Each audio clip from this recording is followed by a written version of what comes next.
স্নেহের ছাত্রছাত্রী, আজ আমি তোমাদের কবিগুরু রবীন্দ্রনাথ ঠাকুরের স্ত্রীর পত্র গল্পটির নামকরণ নিয়ে আলোচনা করব।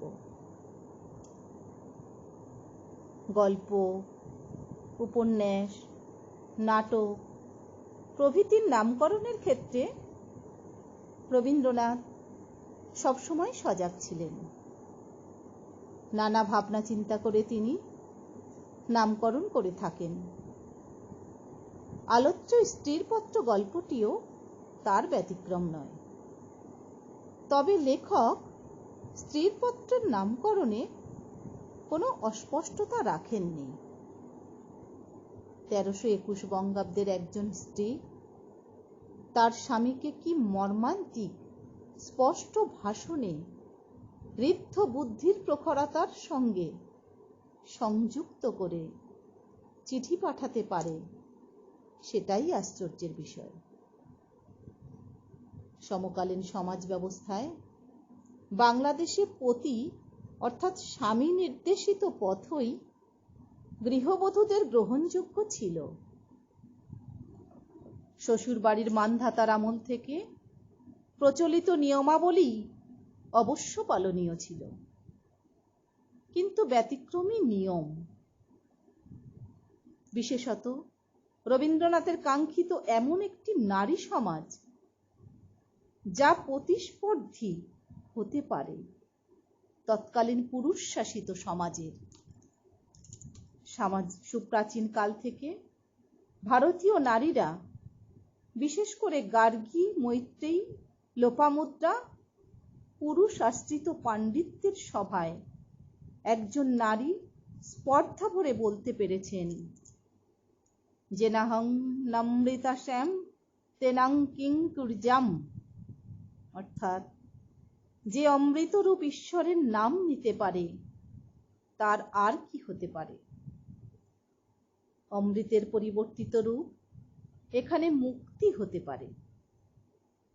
সমাজের জগদ্দল পাথরকে ভেঙে ফেলার শক্তি নারীদের থাকতেই পারে, তবে বুদ্ধিবৃত্তির উৎকর্ষ সেখানে প্রয়োজন।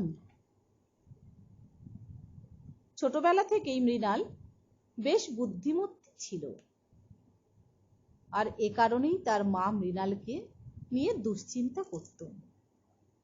মৃণালকে মেয়ে জ্যাঠা বলে ডাকা হতো। মৃণাল নিজেই জানিয়েছে বিধাতা তাকে বুদ্ধিটা একটু বেশি দিয়েছে, কিন্তু সাধারণ এক পরিবারে সেই বুদ্ধির ব্যবহার কতখানি সম্ভব সেটাই প্রশ্ন। মৃণালের দ্রোহবাদ পরিবারের দু একটি ক্রিয়াকর্মের মধ্যেই শেষ হয়ে যেতে পারত। মৃণালের প্রতিবাদী চরিত্রটি অনেকখানি বড় প্রেক্ষাপট পেয়ে যায় বিন্দু নামক পিতৃমাতৃহীন একটি মেয়ের ওপর সমাজের খড়গ নেমে আসার কারণে। খুড়তুতো ভাইরা বিন্দুকে তাড়িয়ে দিলে সে আশ্রয় নেয় তার দিদির বাড়িতে, অর্থাৎ মৃণালের শ্বশুর বাড়িতে। সেখানে তার লাঞ্ছনা অপমানের শেষ ছিল না। বিন্দুর দিদি বিন্দুকে পরম মমতায় ঠাঁই দেয়নি, কারণ তার স্বামী চান না বিন্দু এ পরিবারে থাক, আর সে কারণে সস্তা কাজের লোক হিসেবে নানা কাজকর্ম করিয়ে নিয়েছে। বিন্দুর গায়ে লাল দাগ হলে তাকে বসন্ত রোগ বলে পরিবারের সবাই হাসপাতালে পাঠাতে চেয়েছিল। মৃণাল তার প্রতিবাদ করেছে, আবার চুরি না করেও বিন্দুকে চোরের বদনাম নিতে হয়েছে। মৃণাল নিজের সীমাবদ্ধ শক্তি দিয়ে বিন্দুকে লাঞ্ছনার হাত থেকে বাঁচাতে চেয়েছে, কিন্তু তখনও তার সামনে প্রতিবাদের বড় ক্ষেত্র আসেনি। এলো বিন্দুর বিবাহোত্তর যাতনাকে কেন্দ্র করে। মৃণাল দেখল কেমন তিল তিল করে বিন্দুকে একের পর এক আঘাত সইতে হলো। পাগল স্বামীর ঘর ছেড়ে বিন্দুকে ফিরে আসতে হলো মৃণালের শ্বশুর বাড়িতে। বিন্দুর প্রত্যাবর্তন এ পরিবারের কেউই সহজভাবে মেনে নিতে পারেনি। বিন্দুর অত্যাচারের কথা মৃণাল ছাড়া কেউই বিশ্বাস করেনি।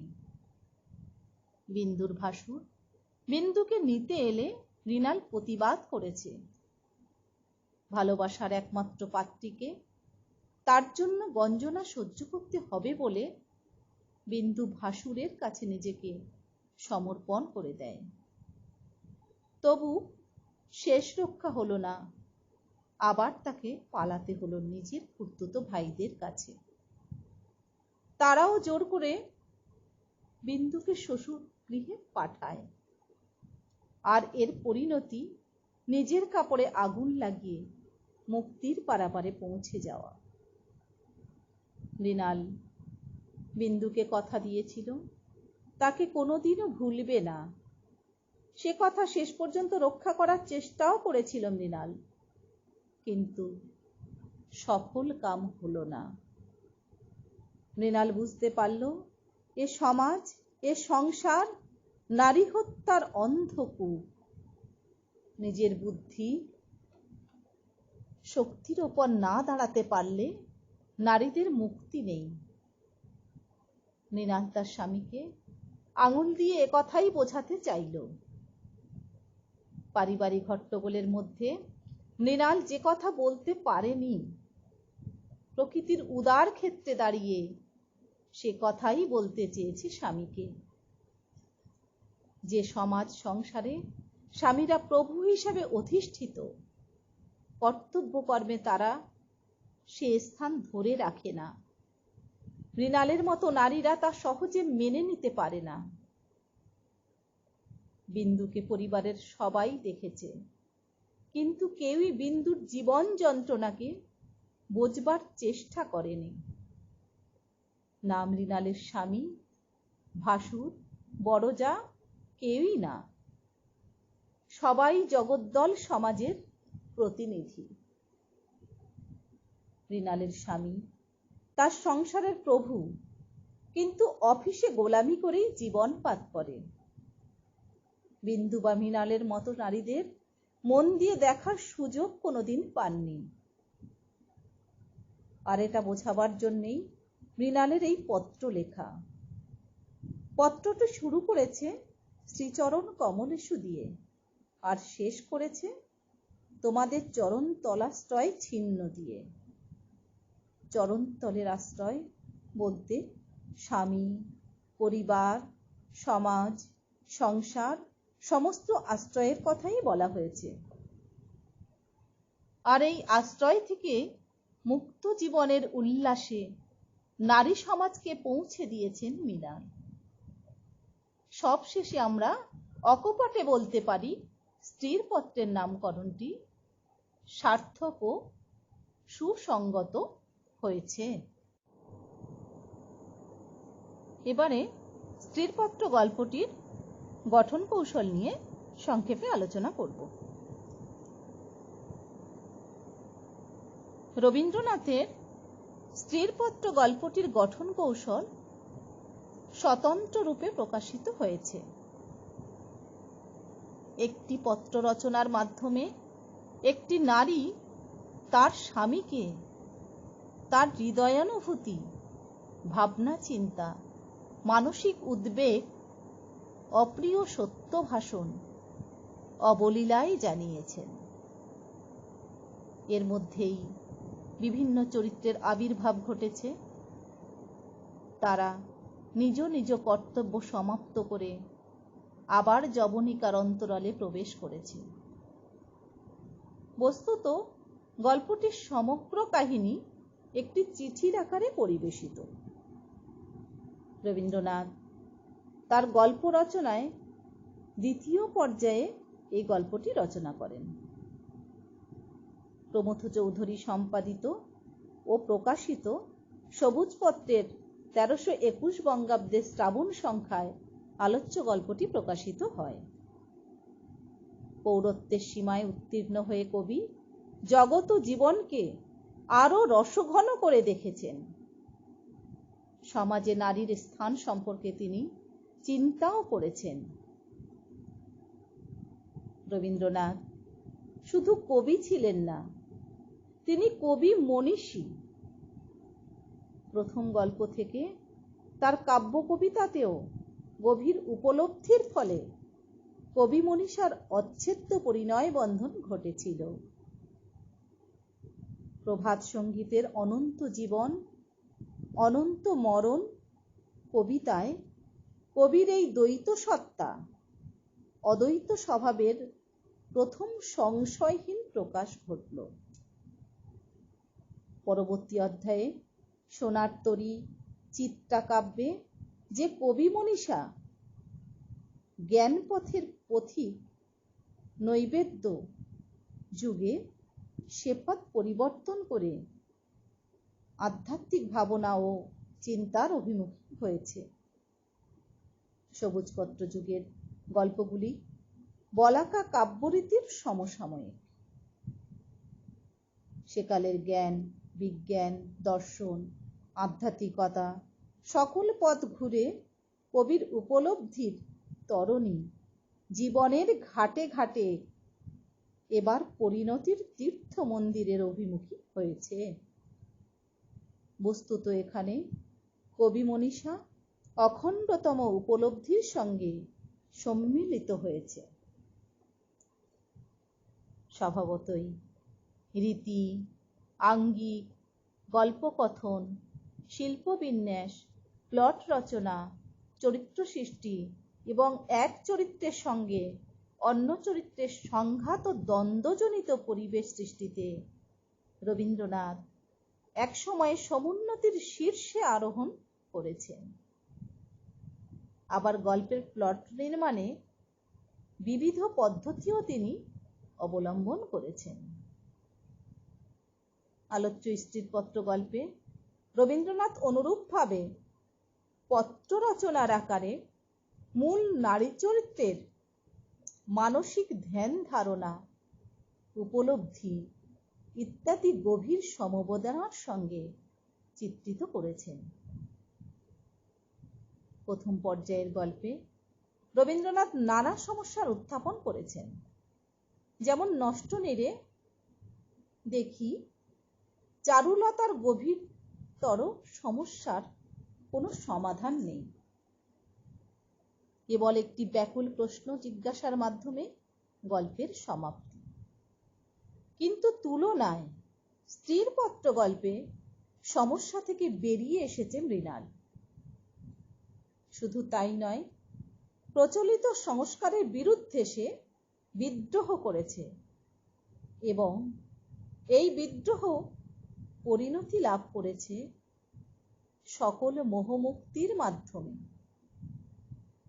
অন্যদিকে আবার মৃণালের এই বিদ্রোহ গঠনমূলক বিদ্রোহ, কারণ সে কিছুতেই বিন্দুর মতো আত্মহনন করবে না। এই আত্মহননের মধ্যেই পরাজয় লুকিয়ে আছে। আত্মীয় স্বজন, সমাজ, পরিবেশ সবকিছু যদি মৃণালের প্রতিকূল হয়, তথাপি সে তার উপলব্ধ চিন্তার আদর্শে নিয়োজিত থাকবে। ঠিক যেমন করে মীরাবাই তার কিষাণজির প্রতি অনুরক্ত নিয়োজিত ছিল। বিবাহের পর নারী হিসাবে মৃণালের অন্তঃপুরে প্রতিষ্ঠা হলো বটে, কিন্তু মানবতার মূল্য কেউ দিল না। বিধিনিষেধ ও নিয়মের বেড়াজালে আবদ্ধ প্রাণ কেবল কষ্টে টিকেছিল। তারপর কোনো এক সন্ধিক্ষণে মৃণাল মাতৃত্ব অর্জনের কষ্টটুকু লাভ করল, কিন্তু মাতৃত্বের মাধুর্য থেকে বঞ্চিত হলো। এইভাবে একটি নারীর জীবন অন্তঃপুরের অন্ধকারে কেমন ভাবে লুকিয়ে যেতে থাকে, তার হিসাব আর কেউ রাখে না। মৃণালের সচেতন ও অবচেতন মনের সামগ্রিক স্বরূপটি আশ্চর্য গভীরতার সঙ্গে চিত্রিত হয়েছে আলোচ্য গল্পে। বস্তুত গল্পটির কথক মৃণাল পত্র রচনার ভঙ্গিতে অন্তঃপুর থেকে মুক্তি লাভ করে বিশ্বতলে দাঁড়িয়ে নির্বাক নীল নির্মল নীলাকাশের অবাধ মুক্তির উল্লাস প্রকাশ করেছে। এটা সম্ভব হয়েছে মৃণালের তীব্র ও তীক্ষ্ণ বুদ্ধির জোরে। যে পরিবারে মেয়েরা কেবল গৃহসজ্জা মাত্র, সেখানে তাদের বুদ্ধিটা বড়ই কম। অথচ মৃণালের যে বুদ্ধি নিয়ে তার স্বামী এবং সমগ্র সংসারে তার পরিচয় আছে মৃণালের পত্রটিতেই। আমার যে রূপ আছে সে কথা তোমাদের পদে পদে স্মরণ করতে হয়েছে। ওই বুদ্ধিটা আমার এতই স্বাভাবিক যে তোমাদের ঘরকন্যার মধ্যে এতকাল কাটিয়েও সে টিকে আছে। মা আমার এই বুদ্ধিটার জন্য বিষম উদ্বিগ্ন ছিলেন। মেয়ে মানুষের পক্ষে এ এক বালাই। এছাড়াও মৃণালের আরেকটি গুণ ছিল। আমার একটা জিনিস তোমাদের ঘরকন্যার বাইরে ছিল, সেটা তো কেউ তোমরা জানোনি। আমি লুকিয়ে কবিতা লিখতুম, সে ছাইপাশ যাই হোক না, সেখানে তোমাদের অন্দরমহলের পাঁচিল ওঠেনি। সেইখানে আমার মুক্তি, সেইখানে আমি। 27 নম্বর মাখনপাড়া লেনের মেজ বউকে ছাড়িয়ে যে সব গুণাবলী তা কেউ পছন্দ করেনি, চিনতেও পারেনি। মৃণাল যে কবি 15 বছরে কেউ তা জানতেও পারেনি। সত্তার এত বড় অসম্মান আর কি হতে পারে? অসাধারণ কৌশলে মৃণাল তার মনোভাবটি প্রকাশ করেছে সহজ ও অনায়াস ভঙ্গিতে। একদিকে চরিত্রের গভীরে অনুপ্রবেশ এবং অন্যদিকে ঘটনাধারার মাধ্যমে স্বতঃস্ফূর্তভাবে পরবর্তী ঘটনার আত্মপ্রকাশ স্ত্রীর পত্র গল্পটিকে বিশেষ মাধুর্য দিয়েছে।